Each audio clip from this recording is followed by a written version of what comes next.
esse movimento de quebradinha agradable.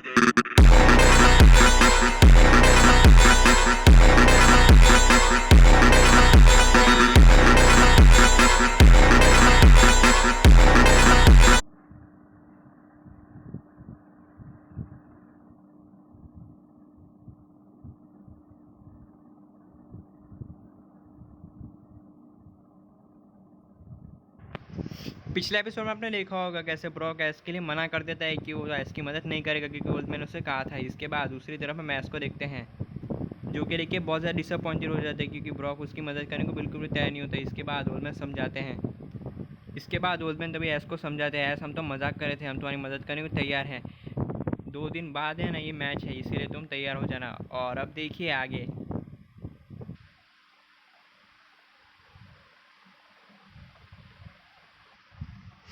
2 दिन finally ख़त्म हो चुके थे और ऐश और उसकी पूरी टीम वहाँ पे पहुँच चुकी थी जहाँ पे उन्हें ऐश को टास्क दिया जाएगा।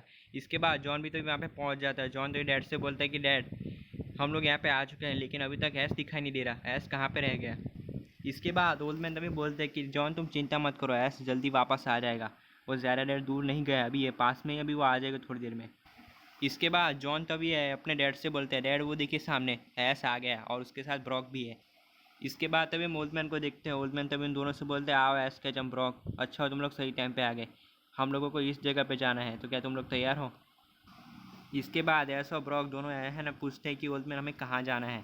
इसके बाद ओल्डमैन तभी उंगली दिखा के रास्ता दिखाते हैं और कहते हैं कि हमें इस जगह पे जाना है जहाँ पे मैं तुम्हें टास्क देने वाला हूँ। इसके बाद ऐश और ब्रॉक दोनों मिलकर ऊपर देखते हैं क्योंकि ओल्डमैन जिस जगह पे उंगली दिखाते हैं वहाँ पे एक बहुत ही बड़ा पहाड़ होता है। इतने बड़े पहाड़ को देख के ऐश और ब्रॉक दोनों बहुत ही ज़्यादा शौक हो जाते हैं। इसके बाद ऐश तभी ब्रॉक से बोलता है, ब्रॉक ये पहाड़ तो बहुत ही बड़ा है, हम लोग पता नहीं इसके ऊपर कैसे चढ़ेंगे, पता नहीं ये कैसे होगा, हमसे पार तो बिल्कुल भी नहीं होगा। इसके बाद हम दूसरी तरफ ब्रॉक को देखते हैं। ब्रॉक तभी ऐसे बोलता है, ऐश तुम्हारी बात बिल्कुल सही है, इतने बड़े पहाड़ को हम कैसे चढ़ेंगे, ये तो बहुत इम्पॉसिबल है। एक काम करते हैं, आज हम के लिए रहने देते, कहीं और चलते हैं। इसके बाद तभी ओल्डमैन को देखते, ओल्डमैन बोलते कि नहीं हमें इसी पहाड़ के ऊपर जाना है। इसके बाद ओल्डमैन तभी ऐश बोलते कि लेकिन ओल्डमैन हम लोग वहाँ पे जाएंगे कैसे, वो पहाड़ तो बहुत ही दूर है और वहाँ पे पहुँचते पहुँचते तो रात हो जाएगी, हम इतने रात को ये कैसे पूरा करेंगे सब कुछ। इसके बाद तभी हम है ना जॉन को देखते हैं जो कि हंसने लगता है और बोलता है कि ऐश बस इतनी सी बात। इसके बाद जॉन तभी अपनी पोकेबॉल फेंकता है और उस पोकेबॉल में से बाहर आता है डार्कrai।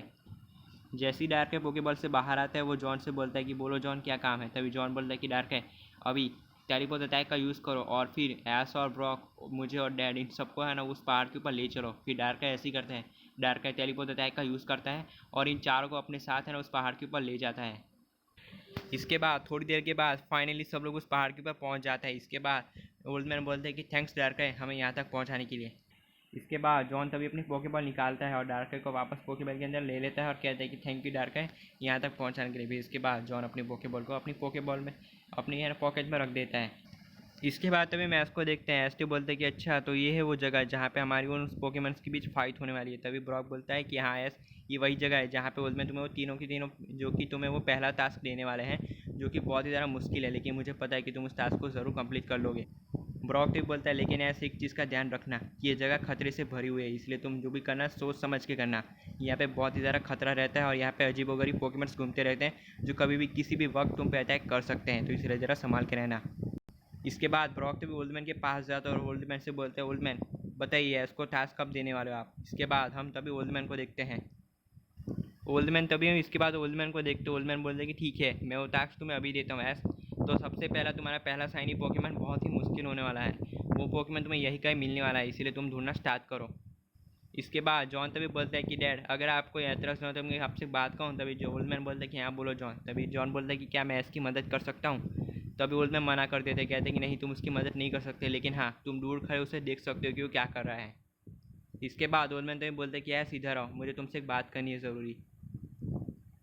इसके बाद तभी मैच को देखते हैं, ऐश तभी ओल्डमैन के पास जाता है और ओल्डमैन से बोलता है कि क्या हो ओल्डमैन आपने मुझे यहाँ पे क्यों बोला है, क्या बात करनी है आपसे मुझसे। इसके बाद ओल्डमैन तभी बोलते हैं कि ऐश ज़रा पीछे मुड़ के देखो। इसके बाद ऐश तभी पीछे मुड़ के देखता है तो देख के बहुत ही ज़्यादा शौक हो जाता है।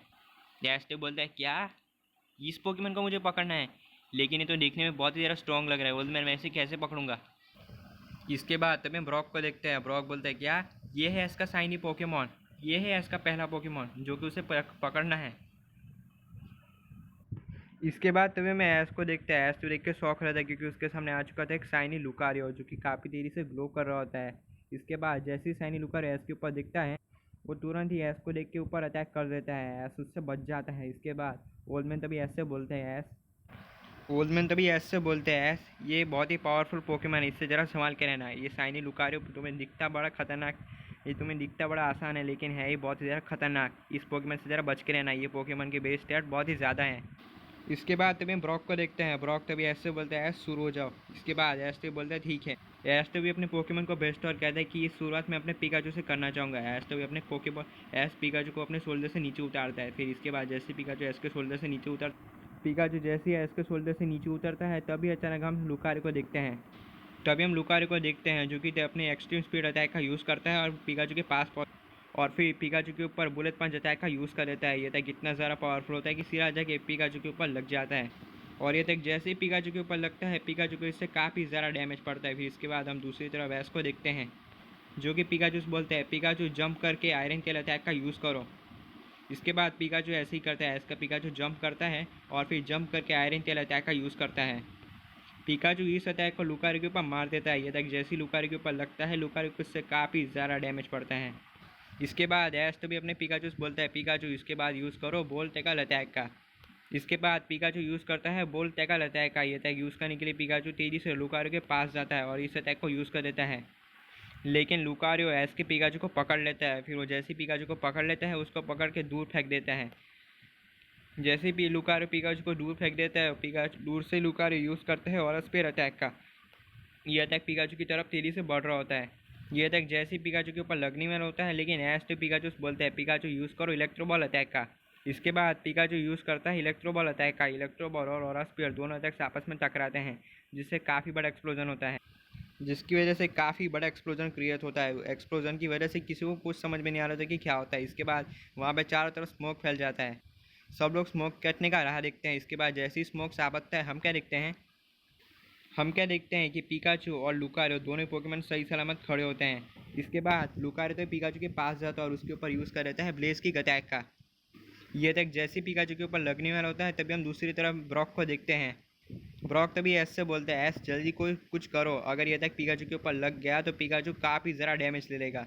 ऐश तो बोलता है कि ठीक है ब्रॉक मैं कुछ करता हूँ। इसके बाद ऐश को कुछ समझ नहीं आता कि वो क्या करे। इसके बाद ऐश तभी पिकाचू से बोल टैकल अटैक यूज़ करने को बोलता है। पिकाचू इस अटैक को यूज़ करने के लिए लुकारियो के पास जाता है। पिकाचू लुकारियो के अटैक को डॉज कर लेता है और उसके ऊपर बोल टैकल अटैक का यूज़ कर देता है। इसके बाद फिर ऐश पिकाचू से थंडर बोल्ट अटैक यूज़ करने को बोलता है। ये अटैक भी तेज़ी से लुकारियो की तरफ बढ़ रहा होता है और ये अटैक सीधा जाके लुकारियो के ऊपर लग जाता है जिससे लुकारियो को काफ़ी ज़्यादा डैमेज पड़ता है।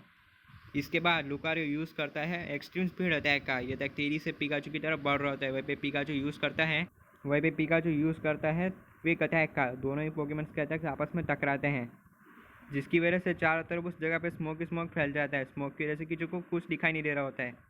इसके बाद जैसे ही स्मोक साबतता है हम क्या देखते हैं कि लुकारियो खड़ा होता है और वहीं पे पिकाचू भी खड़ा होता है। इसके बाद लुकारियो तेज़ी से दौड़ते हुए पिकाचू के पास जाता है। फिर तभी ऐश तभी को कुछ समझ नहीं आता कि क्या कर। इसके बाद तभी हम ऐश को देखते हैं। ऐश के दिमाग में एक आइडिया आता है और पिकाचू से बोलता है पिकाचू अभी जंप करो। इसके बाद पिकाचू काफ़ी लॉन्ग जंप लगाता है। फिर जैसे पिकाचू इतनी बड़ी जंप लगाता है इसके बाद ब्रॉक तभी ऐश से बोलता है ऐसे तुम क्या कर रहे हो। इसके बाद ऐश तभी बोलते तुम खुद ही समझ जाओगे। फिर ऐश तभी पिकाचू से आयरन टेल अटैक यूज़ करने को बोलता है। पिकाचू इस अटैक को लुकारियो के सर पे मार देता है। ये अटैक जैसे लुकारियो के ऊपर लगता है लुकारियो नीचे गिर जाता है और जैसे ही लुकारियो नीचे गिरता है इस मौके का फ़ायदा उठाते हुए ऐश तो भी लुकारियो के ऊपर पोकेबॉल थ्रो कर देता है। ये अटैक जैसे लुकारियो के ऊपर लगता है लुकारियो कैच हो जाता है।